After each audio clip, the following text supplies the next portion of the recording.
சிவாய நம. நான் உங்கள் கருவண்டு. இன்றைக்கி நம்ம பார்க்க போகிற ஒரு ஆன்மீக தகவல் என்ன அப்படின்னு பார்த்தீங்க அப்படின்னா, இப்போ ஆடி மாதம் பிறக்க போகுதுங்க. ஆடி பிறந்தாலே வந்துங்க எல்லா கோயில்லையும் எல்லா ஊர்கள்லையுமே திருவிழா வந்து ஸ்டார்ட் பண்ணிடுவாங்க. அப்படி இருக்கிற மாதத்தில் வந்து குலதெய்வம் அப்படிங்கிறது கண்டிப்பாக நம்மளுக்கு முக்கியம் இல்லைங்களா? பலரோட குலதெய்வங்கள் வந்து ஆடி மாதம் தான் வந்து கொண்டாடுவாங்க. இப்போ எங்களோட குலதெய்வங்கள் வந்து ஆடி மாதம் தான் கொண்டாடுவாங்க. கருப்புசாமி எங்கள் குலதெய்வமெல்லாம். அந்த மாதிரி நம்ம இருக்கும்போது அந்த குலதெய்வத்தை வந்து நம்ம எப்படி கடைப்பிடிக்கணும் அப்படின்னு தான் நம்ம சொல்ல போகிறோங்க. இப்போ குலதெய்வத்தை உள்ள உயர்ந்த தெய்வம் நம்மளுக்கு உலகில் எதுவுமே இல்லைன்னு கூட சொல்லலாம். என்ன காரணம் அப்படின்னா, ஏன்னா குலதெய்வம் வந்து நம்ம பரம்பரையாக நம்ம கும்பிட்டுட்டு வர்றது தான் நம்ம குலதெய்வங்க. குலதெய்வத்தை வந்து நம்மளை வந்து எப்பவுமே வந்து கண் இமை போல் வந்து நம்மளை காத்து நின்றுட்டே இருக்குங்க. அதனால் நம்ம வந்து குலதெய்வத்தை மறக்கக்கூடாது. அவங்க குலதெய்வத்தை வந்து ஃபோட்டோ வந்து வீட்டில் வைக்கலாம். நிறைய பேர் சொல்லுவாங்க, இது அகோரசாமி குலதெய்வம் அப்படிங்கிறது இதெல்லாம் வைக்கக்கூடாது அப்படின்னு. அப்படிலாம் கிடையாதுங்க.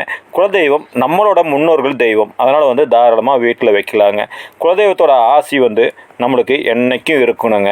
ஆண்டியை அரசனாக்குறதும் அரசனை ஆண்டி ஆக்குறதும் குலதெய்வத்தை கையில் தாங்க இருக்குது. இஷ்ட தெய்வம் அப்படின்னு சொல்லி நீங்கள் எல்லா கோயிலுக்கும் போகலாம், பல கோயிலுக்கு போகலாம். ஆனால் குலதெய்வத்தோட அருள் இருந்தால் மட்டுமே தாங்க இஷ்ட தெய்வத்தோட அருள் நம்மளுக்கு கிடைக்கும்.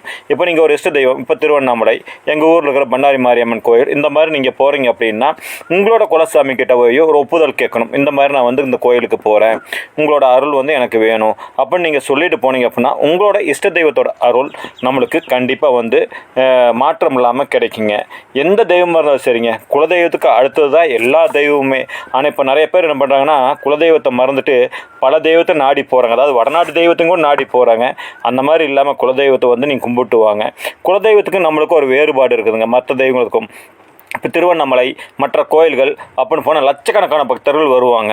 ஆனால் நம்ம குலதெய்வத்துக்கு நம்ம மட்டும்தாங்க போவோம். அதனால் நம்ம எப்போ வருவோன்னு நம்ம குலதெய்வம் காத்திருக்கும். அதனால் நீங்கள் கண்டிப்பாக இந்த ஆடி மாதத்தில் குலதெய்வத்துக்கு போயிட்டு வாங்க. நீங்கள் மாதம் போகாட்டியும் ஆடி மாதம் ஒரு நாளாவது ஆடி 18க்கோ அல்லது வேறு ஏதாவது ஒரு நாள்லேயோ வந்து ஆடி அமாவாசை நாள்லேயோ வந்து கண்டிப்பாக குலதெய்வத்தை பார்த்துட்டு வந்துடுங்க. குலதெய்வத்தோட அருள் இருந்தாலே வந்து நம்மளோட கஷ்டங்கள் அத்தனையுமே வந்து சூரியன் பட்டத பனி போல் வந்து அப்படியே விலகி போயிருங்க. குலசாமி அருள் கட்டாயம் நம்மளுக்கு இருக்கணும். குலதெய்வம் அருள் இருக்கும்போது நவகிரகங்கள் எந்த கஷ்டத்தையும் நம்மளுக்கு கொடுக்காது. அதனால் இந்த ஆடி மாதத்தில் வந்து கண்டிப்பாக குலதெய்வத்தை வேண்டிட்டு வாங்க. உங்கள் குலதெய்வ கோயிலுக்கு ஒரு டைமாவது போயிட்டு வாங்க, நன்மையே நடக்கும். இதை நம்பிக்கை உள்ளவங்க செஞ்சு பாருங்கள். கண்டிப்பாக சொல்கிறேங்க, குலதெய்வத்தை மறந்துடாதீங்க. இந்த சேனல் பிடிச்சதா சப்ஸ்கிரைப் பண்ணுங்கள், லைக் பண்ணுங்கள், ஷேர் பண்ணுங்கள். உங்களோட ஆதரவு என்றுமே தேவை.